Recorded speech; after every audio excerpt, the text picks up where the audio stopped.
ये देखिए इसमें शहद लगा हुआ है। ये क्या बताऊँ तुम्हें, कपास की लकड़ी है, शहद लगा हुआ है।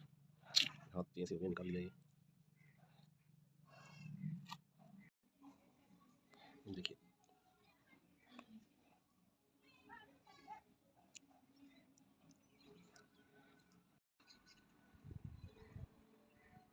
ये देखो ओरिजिनल है ये शहद एकदम, सर्दियों में बहुत काम आएगा। देख रहे हैं कि पतंजलि का जो हनी है वो ऐसे ही बनता है, प्योर एकदम। बाद में इसको शहद को अच्छी तरह से जाएगी।